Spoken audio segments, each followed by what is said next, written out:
staff by not conforming to peer pressure and refuse to accept anyone who bullies. So the school board and the district want to recognize these students by celebrating their success at the beginning of each board meeting. Students will receive a plaque that will be delivered out to them at their schools, and then their names are already here in the drawing, so we'll do that tonight as well. So I'll go ahead and I'll go through and I'll read the students' names. From the high school, we have Marin Weld and Eddie Martinez Maya. From the junior high school, we have Benjamin Perry and Etriana Harris. From the junior high, we also have Joshua Aker and Tiara Reynolds. From Foster, we have Aiden Sweek. From Hawthorne, we have Katana Waterman and Kieran Stedman. I'm sorry if I missed some of these names. From Holly, we have Melena Benoya and Cassidy Parker. From Oak Heights, we have Isabella Martinez and Maddie Hagee. And from the charter school, we have Jamison Henry and Hannah Nicholson. So congratulations to those kids. And there will be somebody around with a plaque for you. And does anybody want to do the drawing? Jenny. It's her last meeting. Is it Jenny's last meeting? You want to do the drawing? Here, we'll take it.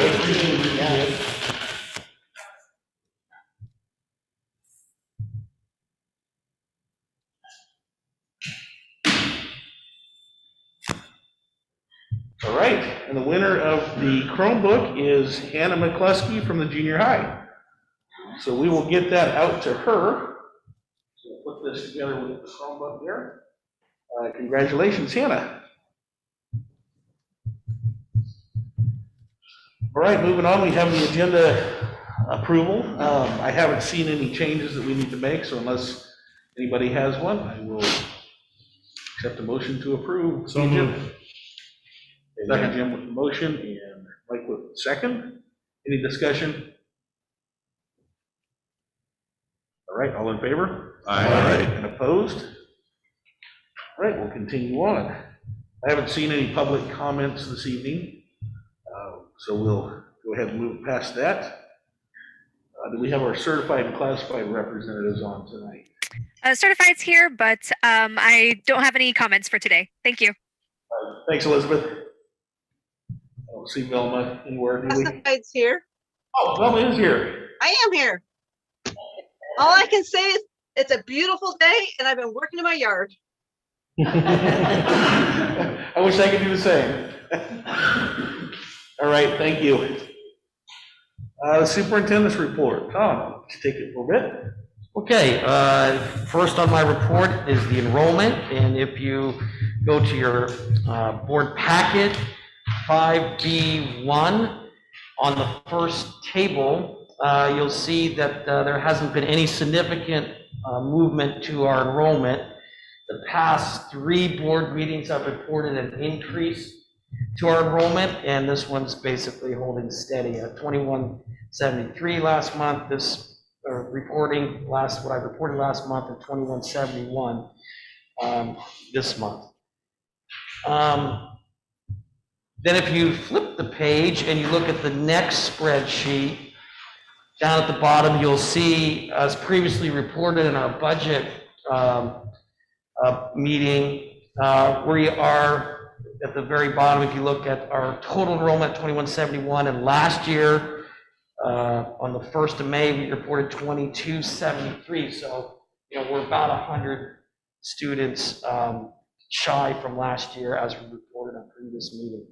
Other than that, there's nothing more significant to report regarding enrollment that I did report last month. So Tom, to clarify, the 2273 from last year, that was the frozen number, correct? When the governor shut the schools down, she froze enrollment. So that's pretty much what we were at for The 2171? The 2273 from last year. Well, they pulled from 2 time periods, Kevin, and I would defer to you. Which one did they lock in on? You would have to look at that, Jason, to Just trying to see if that was a number that was down from the typical enrollment for the year, or if that was pretty average for the year. I can get you information on when, because when we report to the state and which a number that we locked in on for last year, I can get you that information. I don't have it right now. Okay. But generally speaking, yeah, we're off by. Because I know there was some fluctuation there at the end of the year, and then the governor froze when she shut the schools down, froze enrollment. And so I just wasn't sure if that was affected by kids who might have gone to a homeschool situation, if that number was including them or not. So According to what I heard was it was froze at the beginning of the year, not when, after it started, if I remember right. Yeah. At the beginning enrollment coming in at the beginning of the year in September. So it went back to there. That's what I heard. yeah, I just wasn't sure if that was a solid number for basically the year, or if we were starting to see some of that decline at that point. So. Okay, I can get you that information. Okay. I think the main overall, like we reported at the budget meeting, is we need to see our enrollment bump up to pre-pandemic, and that's number one, because we think we lost students during the pandemic, students that didn't feel comfortable coming to in-person, and then some students, as we know, connected to learning opportunities that focus solely on online learning. So we have seen in the past 3 months, although we didn't report any this month, that more students are coming back, and that's coincides with us returning to in-person. So we're hoping that our enrollment returns to pre-COVID time, but in terms of the exact reporting date that the state called the numbers out, we can get you that information. Thanks. Yep. Anything else regarding enrollment? Okay, the next on my report is the health and safety report. Our district nurse Patty could not be here, so I will take the place. She gave me some notes. But overall, in your packet, if you turn to, let's see, 5B3, and it's the page with the larger table with the metrics. And these were the metrics that the governor asked the state to produce in January. And so, for instance, you'll see case counts per 100,000 and what sort of learning we can do, or what sort of, whether it's hybrid or distance. So the report today that came out today is we're at 380 case counts per 100,000. Last week it was, I think, 320. I have that in the packet. This week it's being reported earlier this afternoon at 380. So I would like you to refer down towards the bottom of this table so we can stay open to in-person learning. In referring to the bottom, schools should not reduce in-person instruction or revert to CDL, that's distance learning, based on county metrics if schools can demonstrate the ability to limit transmission in the school environment. What we can report is that the schools, when we do contact tracing, we've been doing a very good job. There's been no evidence of the spread of COVID in our schools. Now, this past couple weeks, we did, like many schools in our region, we did have under a dozen students who contacted COVID. We quarantined near 50 students, and this week, most of our students, we have, I think, less than 15 that are still quarantined and they're coming back. So when I look at school districts such as Albany, Lebanon, and in the region, this is pretty typical. We're doing a good job. The staff's following the protocols. The students are following the protocols. Again, Sweet Home when we do our contact tracings is not the source of spread in our schools. In fact, we can be a mitigating factor because we can identify the symptoms and intervene, which we've been doing. So the document goes on. The ODE document further tells us if schools have met the requirements and begun operating, and then the metrics move to more restrictive thresholds, yellow or red, schools are not required to shift from operating with 3 feet physical distancing, and that's what we're doing, to 6 feet. So we're within the specs that ODE and OHA have set forth, and we're doing a fine job, and we're in close consultation with the county as well. Some other documents that came out since last month in your board packet, if you look at 5B2, there's been questions about quarantining, and OHA sent this document out. I think the timestamp is May 5th, and it's mandatory, is that 14 days. We have to follow 14 days for quarantining. You'll see that in bold towards the bottom of the letter. What this means for local health authorities and school district is that they cannot opt out into a quarantine duration shorter than 14 days. So we're following those protocols as set forth by the state and the county.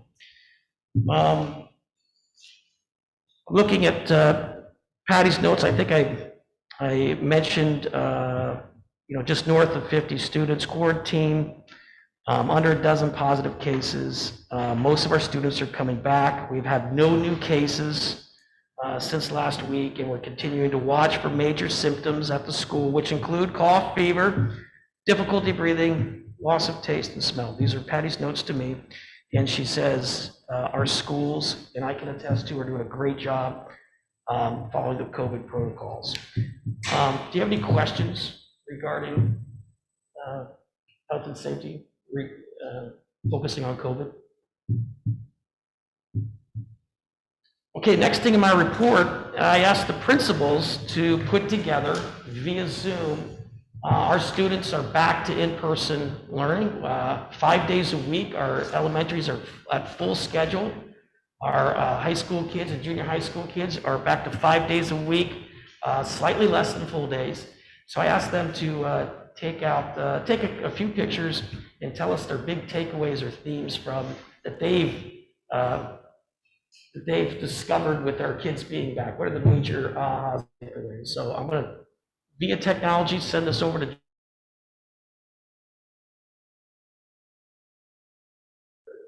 They're here. They're on the screen.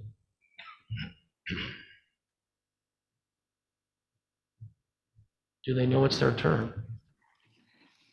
Can you see my presentation? Yes, we can. Oh, great. Okay, so I am going to kick it on over to Mrs. Ritt from Hawthorne.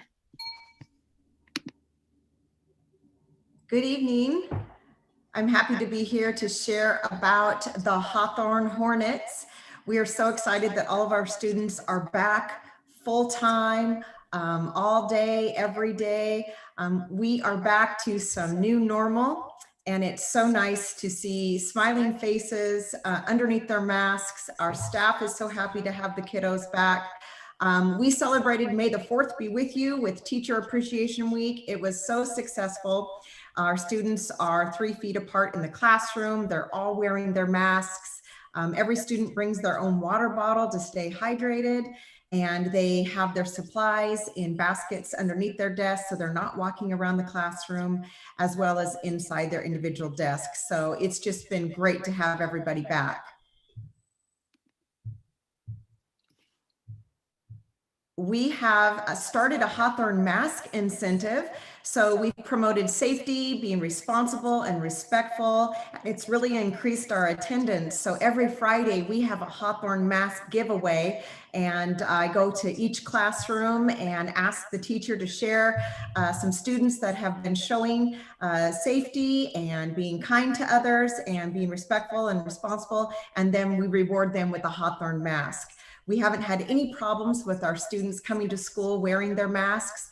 It's just the new normal and they're used to it, and we praise them for keeping their mask on, and we offer the mask breaks and when appropriate. So it's been just a fine, smooth sailing process here at Hawthorne.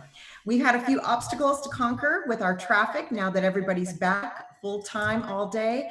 And I just want to give a big, huge shout out to the Sweet Home Police Department for coming to our aid and coming to our pickup and drop off and supporting Hawthorne and showing our families how to safely come through the building or outside of the building and pick up their students without having a traffic jam out on Lawn Street. So thank you to the Sweet Home Police Department. And that's it for Hawthorne. All right, thank you, Mrs. Riggs. Next, from Holly Elementary School, Mr. Dargis. Good morning, school board. Thanks for meeting with us tonight and hearing our presentation. So much of what I'm going to say is going to echo what Mrs. Riggs went over. The biggest thing is just it's been fantastic to be back with kids. So many of the educators at my school, the reason they got into education is to be around kids. So having them around, even though their smiling faces are behind masks, is why we do it. So it's really been great. So this is a picture of a first grade classroom. They're learning with base 10 blocks. Students in this class and every class are arranged 3 feet apart. This class has 21 students. Like Mrs. Riggs said, students use their own materials. There's no sharing.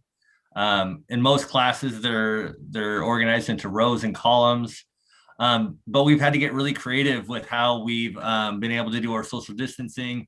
We're using our gym for different things this year. We're using our cafeteria for a classroom.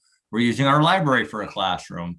But all these things are creative ways that we've made it so we could ensure that students are staying 3 feet apart.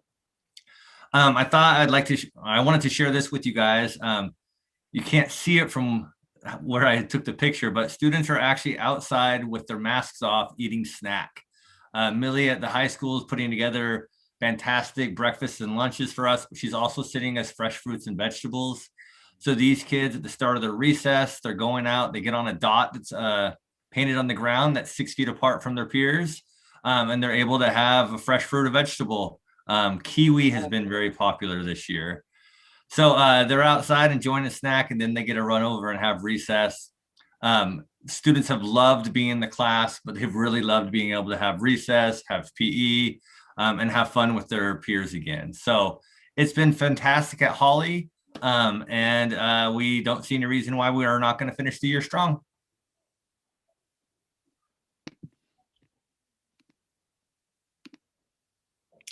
Thank you, Mr. Dargis. Up next, from Foster Elementary, Mr. Augsburger.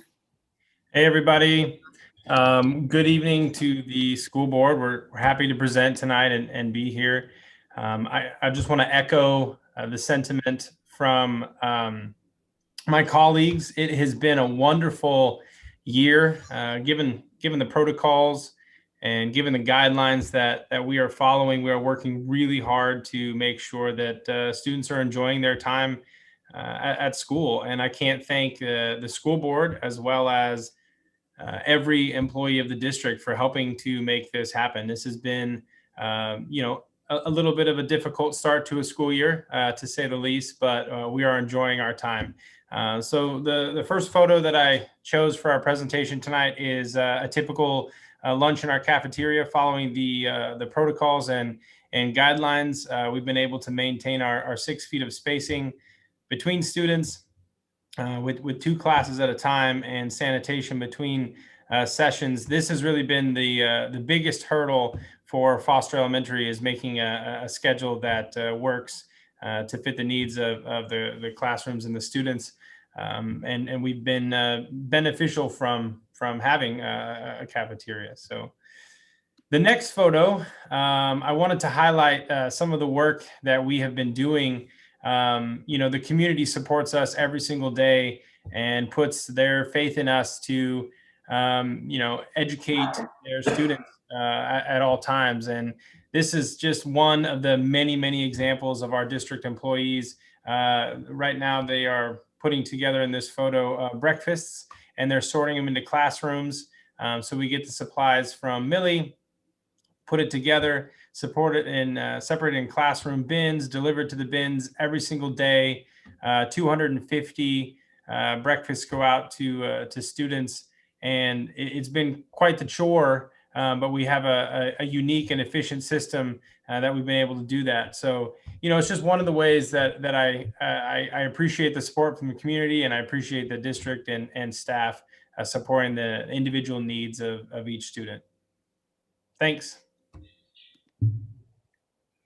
Thank you, Mr. Augsburger. Next, all the way across town to Oak Heights Elementary with Mr. Barrett. Hey, good evening, everyone. It's great to see everybody here. I just wanted to say a quick thank you to the board for their work getting us back in school. Students have told me a couple of times how exciting it is to be back in school full day, including my own kids. So thank you for that. Colleen, go ahead and advance us. Thank you. Echoing what my colleagues have said, Oak Heights, full reopening. Desks are 3 feet apart. As you can see, the class in the top left there has 25 desks in it, spaced out. The class in the bottom right is a first grade class. Just like Principal Riggs and Principal Dargis and Principal Augsburger said, we have kids spread out. They're working. They have individual supplies, following all the safety protocols, keeping masks on, doing their work, and just having a good time seeing their friends. Go ahead and go to the next slide, Colleen, please. And here is our cafeteria. Like Mr. Augsburger said, the hardest part is scheduling your lunch room out. So we do 2 classes at a time, spread 6 feet apart. So this is what it looks like for us to have those 6 feet apart. We have extra tables up front for the larger groups. And then this allows them to go out to PE. So we have that cohort together and can track that. So it's been really great. The kids have really enjoyed it. They keep talking about getting to see their friends. They have PE back. They get to go to the library. They're checking out books. You're hearing that laughter and that joy and just getting that routine from being back at school. So thank you guys all for that, and have a great evening. Thank you, Mr. Barrett. Next from the junior high, Principal Martin. Good evening, school board members. We started out the year with a theme of grace and space, and we knew it was going to be a wild ride, and so those 2 words really helped carry us through.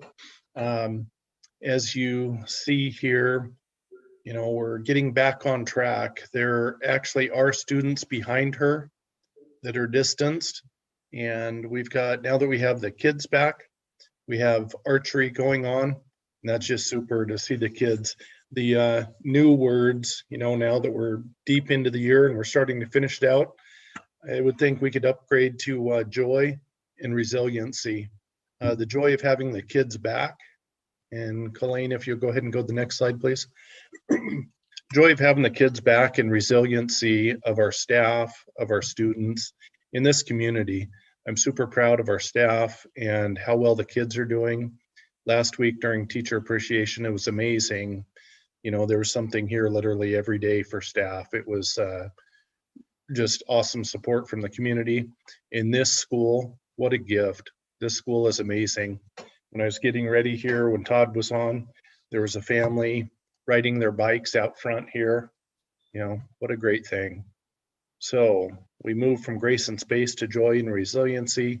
Love having the kids back. And there's our Maple Gym, and students are in there. Not as much as you might expect, because every day when the sun's shining, they're going outside for PE. But in between, with a little bit of rain here and there, we are using the both the Doug Fir Dome and also the Maple Gym. So school board, we really appreciate it. It's going to be a great finish to our year. Thank you, Mr. Martin. And finally, presenting for the high school, Principal Brown.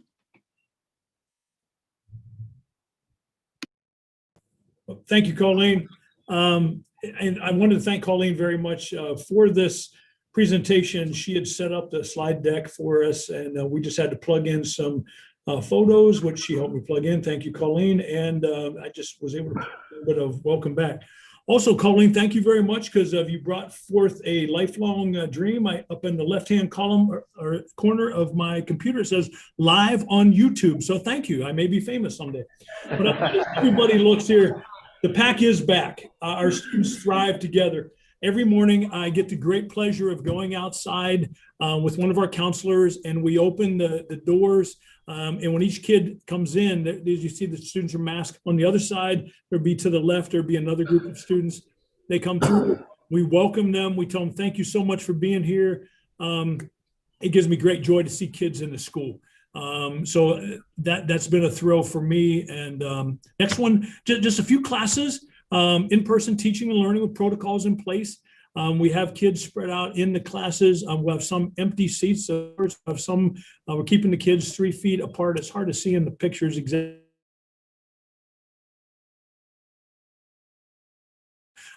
So great to have the kids back in. And then next slide, Colleen, thank you. And then this is one of the things, we don't have May week this year, or we used to have a May Day celebration. We have May week, we have May month now. And so to keep kids spread out, we ended up having, we're going to spread our competition over several weeks. So this was the first 3 games during our first day or first week of our May month. And next slide, Colleen. This is, probably most of you know it, it's the 100th year. So leadership students collected 100-year-old items. Now, the Cheez-Its in there aren't 100 years old because I had some of them, they didn't taste that bad, but they're looking at things that have been around for 100 years. Also, they designed a t-shirt for all grades. They have pictures of t-shirts. And then the next slide, Colleen. And this is one that we really believe. 100 years of May week and even a global pandemic couldn't stop the Sweet Home tradition. And this, as I wanted to echo, as everybody else said, thank you so much. School board, Superintendent Yaris, never wavering, man, in trying to get us back to school. My kids, my families, my staff, this is why we do the work. Having kids back in school. So thank you so much for not getting off of that path of pushing us back in. And we have kids in school. So thank you. Thank you, principals. And I think that's my report. All right, thank you, everybody. Appreciate it. Next, we have the consent agenda. Approve the minutes from the April 12, 2021 school board meeting. Approve the temporary hire of Robbie Ellis, science teacher at the junior high, effective April 26, 2021. Approve the hire of Leslie Coran, Title I teacher at Foster Elementary for the 2021-2022 school year. Accept the resignation of Linda Liu, grade 3 teacher at Foster Elementary, effective June 30, 2021. Accept the resignation of Skylar Bascom, counselor at the junior high school, effective June 30, 2021. Accept full-time retirement of Jim Kistner, re-engagement specialist at the high school, effective June 18, 2021. Approve a leave of absence for Theo White, special ed teacher at the high school for the 2021-22 school year. Approve the hire of Brittany Brownell, grade 2 teacher at Foster Elementary for the 2021-22 school year. And accept the resignation of Dustin Nickel, tech ed teacher at the Sweet Home High School, effective June 18, 2021. So moved. Second. Okay, we have a motion and a second. Any discussion on any of those items? I just had one question on B, no, sorry. Yeah. The second was the resignation. That was a temporary hire. Yeah, were you looking for? The second, I couldn't. It was Mike. So who was the first? It was Jim. I can't see you guys now, so I can do it. All right, any other discussion? Last month, we did have we had Dustin Nickel taking a leave of absence, and now he's asking to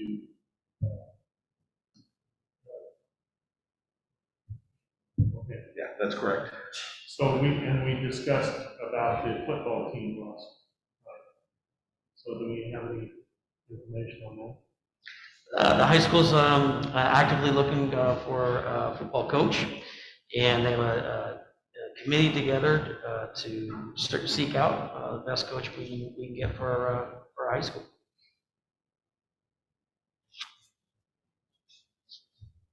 Anything else? Okay, all in favor of the consent agenda? Aye. Aye. And opposed? Motion passes. So, information and discussion, the budget, it's update safety information. Kevin. Okay, thank you. Starting with the budget update in your board packet, year-to-date spending through the end of April is just over $435,000 less than the same time period last year. Primary reasons for that, we've spent substantially less on substitute expense. We've also saved in some other labor areas this year, and so overall we're as far as financially, we're positioned well to end the year. Moving on, next item in the board packet, safety. April was a tough month for us. We had 5 reportable incidents during the month. One of those we're still looking into. It's possible that it may fall off, and we'll look into that more, but still April was a tough month, and I just want to say, for all of our staff members, we definitely need to be looking, at hazard awareness, and also just taking that extra time to kind of stop and assess before proceeding. You've had some slips and falls, just preventable things, and we need to get back at it.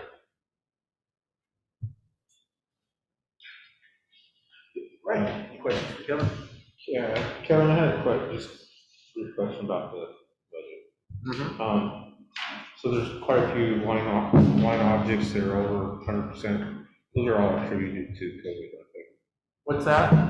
All of the line items that are over 100% spending, those are attributed to COVID, I think. Not necessarily. I mean, there's some, like, I think dues and fees we started after the budget was approved last year, and grow your own program for special ed teachers, and we're paying tuition costs for that.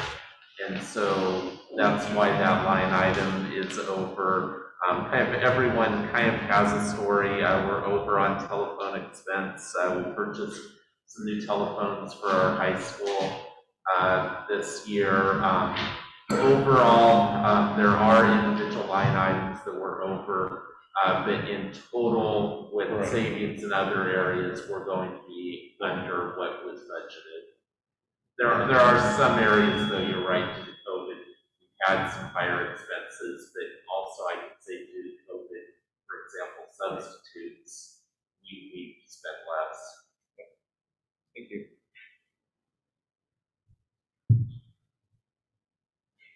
Thanks, Kevin.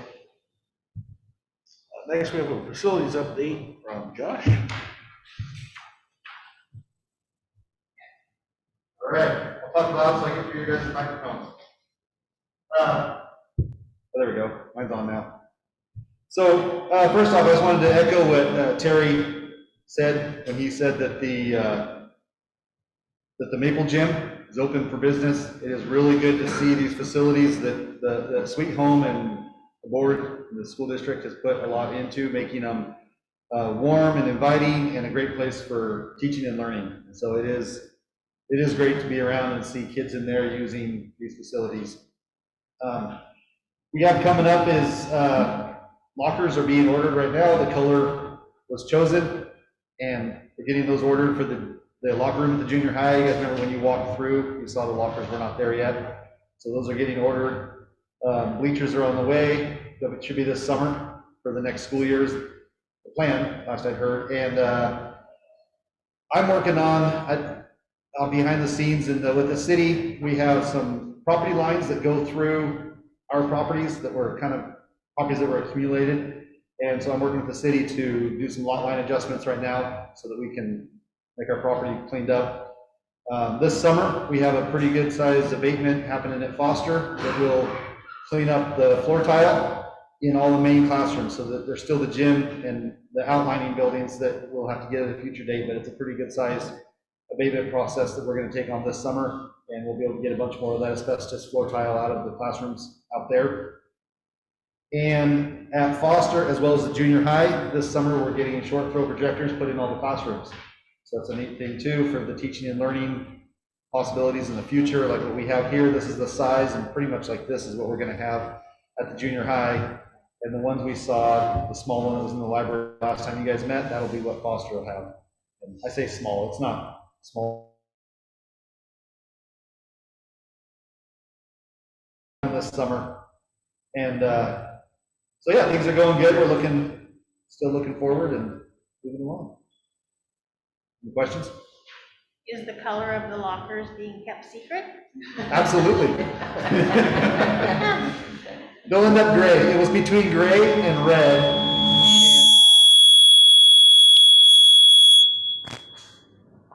It's between gray and red, and it was decided once we saw the rendering of what red was going to be, it was a lot of red. So we're going to do red accents in there, since that's school colors. We'll get some red in there still, but not the permanent locker red. So they're going to be gray. All right, thanks, Josh. Next, we have a few board policy updates. CBA qualifications and duties of the superintendent, IIBGA electronic communication systems, and IIBGA the AR for electronic communication systems. Well, this is the first reading, so take these home, take a look at them, go through them, see if you find anything that needs corrected, and we'll have our second reading next month. Question? Yes. Usually there was a separate one hand on the AR for electronic communication on our table. It's different than one in that booklet we got. Is that updated?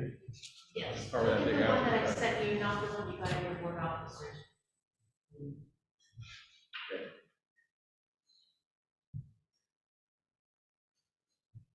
All right, next we have summer school structure and goals. Rachel. Good evening, Chairman Reddick and members of the board. It's really a pleasure tonight to share this information with you, particularly after you just heard from each building principal talking about how much joy there is right now. The words that I was hearing are thrive, happy, love, excited. And that's what the summer programming is also going to bring. So I want to share a little bit more about that with you. Great. So first and foremost, when we think of summer programming, sometimes we think, well, back to the way things used to be, and we are all very familiar at this point that Ready Schools, Safe Learners still applies. So health and safety protocols will definitely be in place, social distancing, masks, all of that that is currently in place will continue. You'll see up at the top of this slide that I've chosen the word schooling loss focus rather than academic or achievement loss. Think about if you were a student who had been out of school for almost a year, and might you not already feel stress that you are behind? And so focusing only on academic loss is just a reminder of the stress that everyone has been under. So part of what makes this unique this summer is that it's emotional re-engagement. Emotional re-engagement between staff and students, but also students and students. So you'll find when you hear more information in an upcoming board meeting that there are going to be traditional learning experiences, but also quite a bit of extracurricular as well. It will be open to all students, but it's also going to be first come, first serve. And I'll tell you the reason for that being, we have some very tired, hardworking staff, and believe it or not, not all of them wanted to sign up to teach summer school and summer programming. And so depending on how many staff members we are able to employ this summer, we have to cap how many students can attend summer school. But we're not identifying a specific subgroup of students that need to go to summer school. We definitely want this to be enrichment summer programming. And every building has been able to commit to at least 20 days of summer programming. And we know that this is going to set up our students for success in the fall, as well as our staff. Each of our 6 schools were required to design an application to really help tease out what the priorities were for their school site. They had an allocated budget that they needed to work with. They need to have developed a student recruitment and registration process, which is particularly important if it's first come, first serve. Transportation and meals will be provided. Assessments are also required. Even though we are emphasizing extracurricular and re-engagement, we also want to know and have some data that tells us our students are better off after the experience than they were before the experience. And then finally, this last one, student incentive is required at each of the 6 sites. If you think back to what Principal Riggs shared about the mask incentives that they do on Fridays, that's what this is about. You want to pay attention to what you want to see more of. And so we want to incentivize our students to feel good, not feel punished, not feel like it's a traditional summer school, and to feel that they can really benefit from this. This is a very colorful slide, and really what it's meant to show you is that the junior high, which is light blue, and the elementary schools will all start on July 19th. You will see that the junior high will attend on Fridays, except for the Jamboree Day, the prep day for that, and that will continue into August. So our junior high and our elementary schools are very much in sync. Our high school programming is going to look a little bit different. They're having some intensive workshops that are 1- and 2-day workshops with field trips. You'll see smaller, bright yellow rectangles, which are impossible to see what's inside. Really, that was code for the transportation department to know, yes, that's high school field trip and how many students might be attending on that field trip. They're very low numbers of students, but many extracurricular enrichment activities.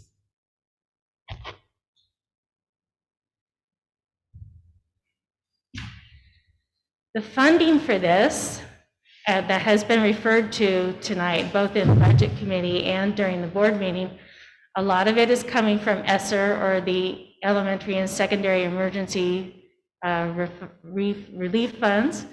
And then some of it is coming from ODE itself, just for summer school grant funding, but all funding for summer school would be coming out of those 2 pockets of money. And then looking toward the future, the great thing about the ESSER 3 funds are that we're going to be able to apply them for the next 3 years, and we want to be able to continue to offer enrichment programming for the summers to come. Very important for our children.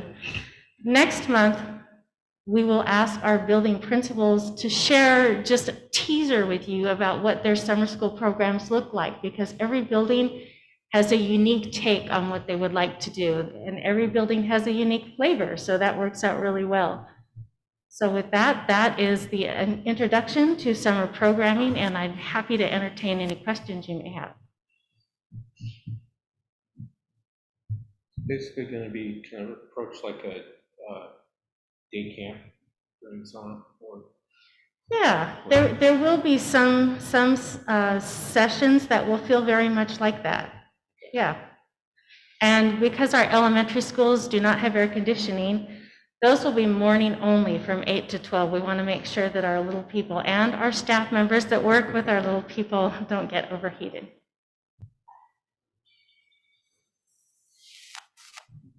All right, thanks, Rachel. Thank you.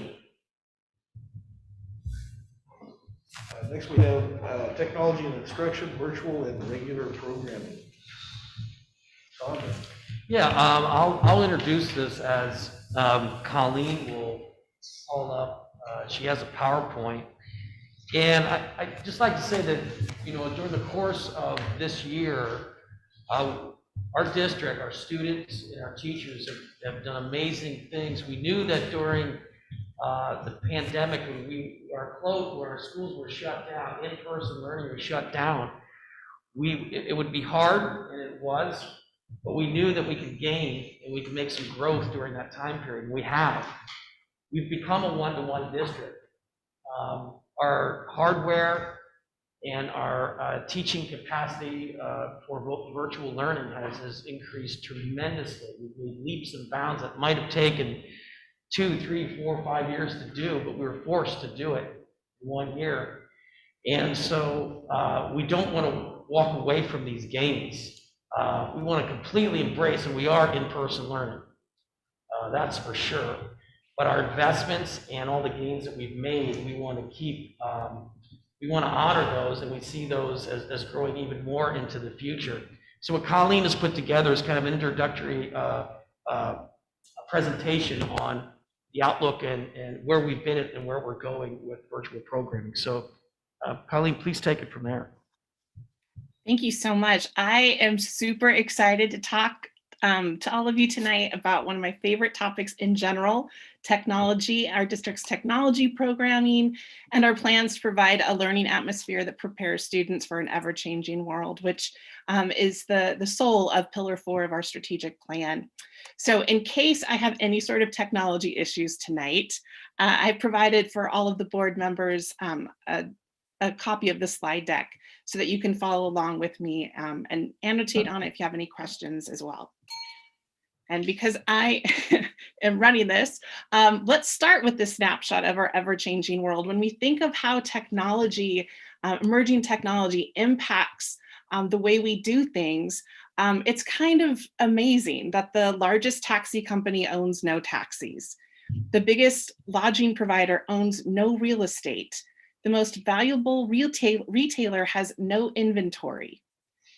The most popular media platform creates no content, and the largest movie house owns no cinemas. That's what technology, emerging technology, has done when it changes the different products and services and businesses that we interact with every day. So this digital innovation, where is it going to take us? Well, sometimes it happens gradually. We move from candlelight to incandescent light to LED light bulbs. And sometimes those shifts are easier to manage. And then there are other shifts in technology that feel harder to manage, especially in the midst of a global pandemic. So how has technology and COVID impacted the way we do things? And if you look at these headlines, recent headlines from just the last couple weeks, last couple months, you can see that technology and COVID has impacted a lot of career industries, including healthcare and education, from Wall Street to agriculture and forestry. Sometimes all this change can make us feel like we are in a constant sea of digital disruption. So this is a quote from US Secretary of Education, former US Secretary of Education, Richard Riley, who says, "We are currently preparing students for jobs that don't yet exist, using technologies that haven't been invented in order to solve problems we don't even know are problems yet." I feel such urgency from this quote, and it's from 2014. So one of the things that we look at is what does this mean for our students? What does it mean to prepare them for this ever-changing world? Well, we've already included that thinking within our strategic plan under Pillar 4 of safe and welcoming facilities and services. It is the last bullet in that section, and we're looking at making sure that we have a modernized learning environment and an increasing access to updated technology. And there's two areas we're going to look at within this final bullet. The classroom infrastructure, which is focusing on a goal to continue to update teaching and learning devices and continuing to update our bandwidth and connectivity. And we're also going to look at the content and curriculum. We want to make sure that we are continuing to develop engaging instructional strategies. We're expanding our virtual programming options. We're integrating technology experiences with career opportunities for our students. We're continuing to adopt digital curriculum, and we are continuing to build relevant and rigorous content in our Canvas LMS. So these aren't just some pie in the sky goals. We've actually been putting it into work this year, as Superintendent Uris has already mentioned. We've done a lot of work in the area of our classroom infrastructure. We've increased our network bandwidth across the entire district. Even our Husky Field has come online this year. We've increased our quantity of student devices. Our current inventory sits at 1,941 devices. That's up 28% from this time last year. We've added 110 mobile hotspots for students to use at home for virtual learning. We still have students using hotspots at home, even though we're back to in-person instruction. We've added phones to our classrooms. Right now, we have 61 out of 129 classrooms with phones in them, and our goal is to have all 129 classrooms outfitted with phones by the end of this school year. We've updated our school labs to include Chromeboxes. We have 90 devices deployed throughout the district. And we've updated our teacher workstations so that they have technology that can keep up with the teaching and learning demands. Right now, we've updated 37 out of 135 teacher workstations, and we have a plan over the next 2 years to update all 135 teacher workstations. We are a district on the move. This year, as you know, we've had adopted Canvas as our learning management system. Currently, we have 2,308 users. Over the course of this school year, we have created 852 courses in Canvas. On average, our students view 506,250 pages on average every month. We have posted to Canvas over 61,000 assignments. We have created over 5,000 discussion topics. We have uploaded to Canvas over 60,000 files. We've recorded over 7,000 media recordings on Canvas. We have altogether had over 92,000 minutes of virtual instruction this year. We've sent nearly 1 million, I can't believe this number, 925,029 messages on our Remind platform. We have logged over 89,000 meeting minutes on Zoom, and we have hosted 56 events of facilitated professional development on Canvas. And what these stats don't tell you are the thousands of hours our staff has put in on the evening, on weekends, early risers before school, to develop this content and curriculum. As I sit here tonight, I am so assured that there is no challenge our district cannot meet or face because of what we've done this year. But it doesn't stop there. This has been such a year for growth. Every student in our district knows how to interact with Canvas and their student device. Every parent has experience with remote learning formats. Every teacher has experience with developing curriculum, instruction, and assessment to support virtual learning. Every classroom has developed the capacity to broadcast for learning to support every grade level and content area. And we have collected multiple data points through our many surveys to monitor and respond to the needs of our parents and students and staff throughout the year. Whew. So as we embrace the return to in-person learning, we already have plans in place and we're developing those for next school year. And it starts with connecting with our families regarding our expanded learning options, assembling a committee to update our technology plan. We really want our staff input on what this modernized one-to-one learning framework is going to look like. We've already begun work with our building administrators to develop technology professional development schedules at each school for next year, and we're finalizing virtual program options at the junior high and high school next year as well. So I think it's super important that we don't lose sight of the fact that technology is a tool. So we are purchasing tools that can make new high-level learning experiences possible, yet it's in the hands of our great teachers to make that impact. So our professional development is going to be so, so important next year. So to wrap things up, to summarize, in the building of our modern learning environment, here's what our goal and aim is to achieve. The first is to achieve ubiquitous connectivity. I love that word. I never get to use it.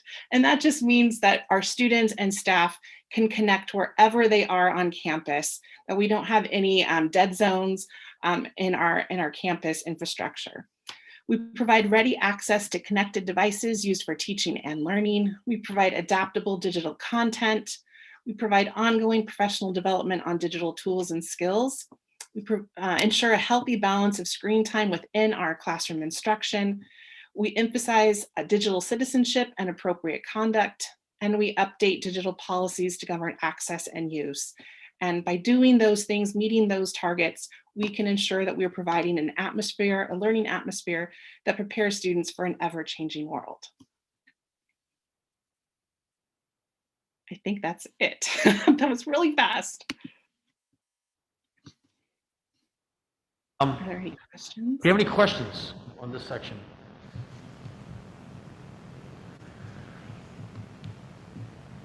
Well, if you don't have a question, once again, I'd like to emphasize the school board that our staff and our families, our parents, our students have done tremendous work this year, and I don't want to walk away from it. We don't want to walk away from it. We want to continue what we've started and keep developing it while we will be back to in-person learning. The virtual programming, I think that we can sustain and build. We have a number of students, I think, that are in our zone that don't participate in Sweet Home School District that potentially would come back if we have virtual programming that could bridge them back into our curriculum and potentially into some of our elective classes and be our students. Thanks, Tom. We don't have any action items tonight, so do we have any board comments? I have one. I guess I'd like to, there's a couple names on the consent agenda that are long-time employees of the district that are leaving us at the end of the year. I'd like to give a personal thank you to Jim Kistner and Dustin Nickel for their years of service here, helping kids and taking great hearts for kids, and wish them nothing but the best in their future endeavors.